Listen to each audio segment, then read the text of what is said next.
Morning. This is another episode of Badass Love, Real Clients, Real Results. And we're going to have some real talk about self-sabotage today. Shelley is a master at really looking at self-sabotage directly in the mean little eyeballs. Yes. Talking herself off the edge. So Shelley, good morning. I'm so glad you're here. Good morning. Thank you. Yeah. So tell us a little bit about what self-sabotage looks like for you before you started this health journey.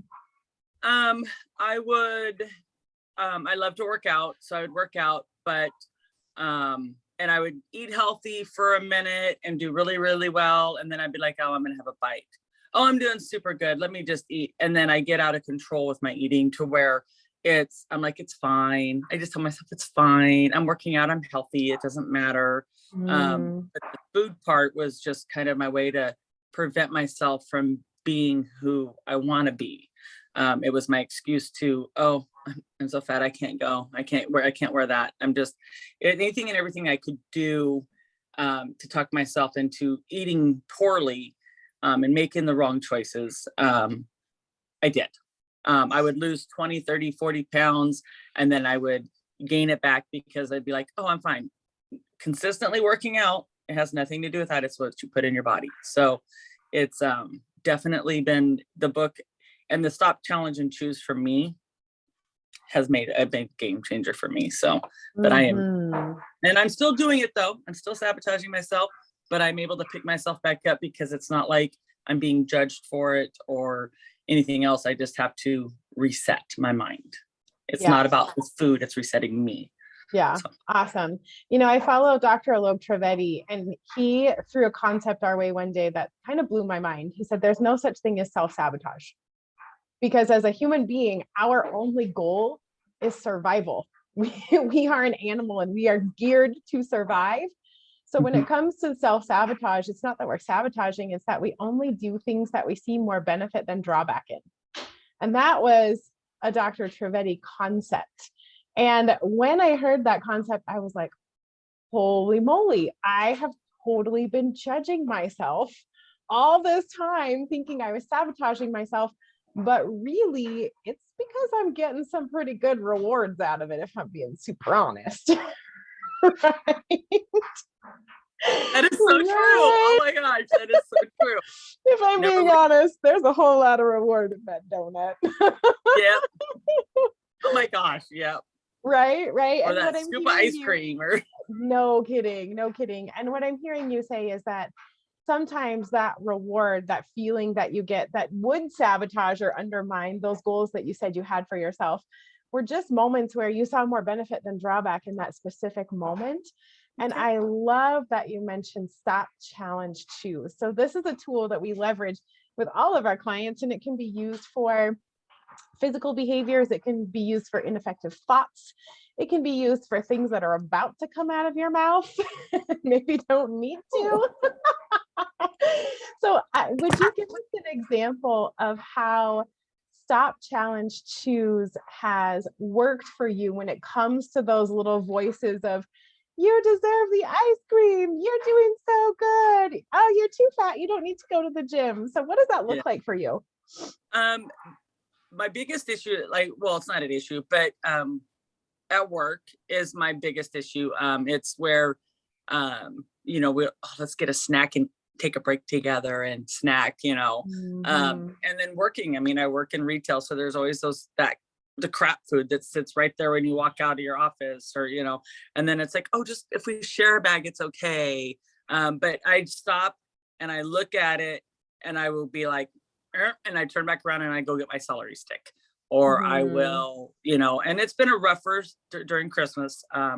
But it's still, for me, I have to stop and think, okay, how am I going to feel after I eat this? And is it going to be worth it for me? Because I don't feel good anymore. And it's not so much about because I'm eating something bad, it's because how it makes me feel physically. It's, for instance, the other night I made a wrong choice and I totally felt crappy afterwards. And it was just like, it wasn't, I was so full. I literally had to lay down. I was nauseous. It wasn't worth it. So it's really stopping and challenging myself on the feeling I feel after I have that satisfaction of that bag of chips or the candy bar or the Easter egg peanut butter cup, any of those things. It's, how does it feel in the moment? Is it going to be worth it in the end? So I have to stop and challenge myself and how I want to feel after I enjoy that moment. Yeah. Yeah. So you're fast forwarding that past the instant gratification and you're looking at the consequence on the back end. That's brilliant. So now when you shared these photos with me this morning, I was like, oh my goodness, I see a huge difference. Not only like physically, obviously you can see there's been a physical change, but what I see is like a spark, a zest, a vibrancy in your face. And I know that what you said to me was, it's a reflection of how much better I feel on the inside. So tell us what it is that we're not seeing in this picture. What are you feeling on the inside as a result of the changes you've been making? Way more energy. I get my normal sleep. I'm not exhausted when I get home from work. I can come home. I can take care of the house needs. I can, help my husband clean, take care of the dogs, because we have a lot of dogs, and just being more in the moment. Before I was always very sluggish. I didn't want to do anything because of how I felt on the outside too, but also how I felt on the inside because I wasn't comfortable with who I am. I'm definitely getting a glow back that I haven't had for a long time. Just being able to, be comfortable standing next to my husband and going out and doing stuff and, not feeling like, just embarrassed about how I felt on the outside because it reflected in my skin, just everything. My skin feels better, believe it or not. My skin is it's so soft and smooth. My psoriasis is clearing up some on my back. So definitely just everything is I feel like my body is more together. Yeah, that's beautiful. I remember you saying yesterday when we chatted, like, my hair even feels better. Yep. My hair is softer. Yeah. It's getting its shine back. I mean, I've literally, my sister is cracking up. I'd be buying all these hair products. Oh, my hair shine is gone. And yes, definitely it's helping. Yeah. So hair shine is from the inside out. It's not a product job. Yep. It really is. That's awesome. That's awesome. As I was reflecting on your journey, one of the thoughts that came up for me was actually a question. And the question was, how good will you allow yourself to feel?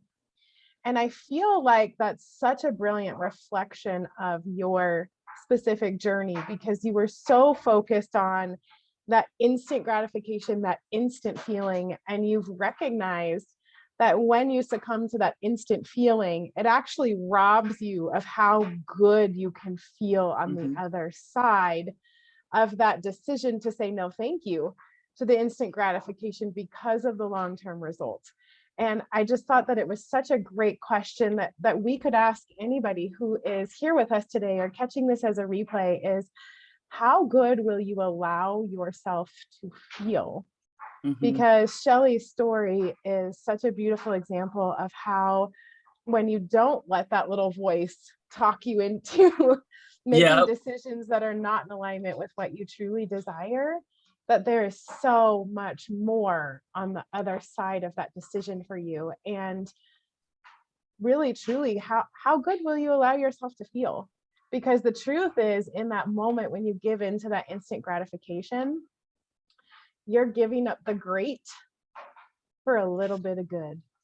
There's a little bit of good there. And if you just say no thank you to the little bit of good, there is greatness on the other side. Would you agree? I absolutely agree. Yeah. So as we wrap up today, I would love to know, what is one piece of advice that you would give somebody who identifies as struggling with self-sabotage?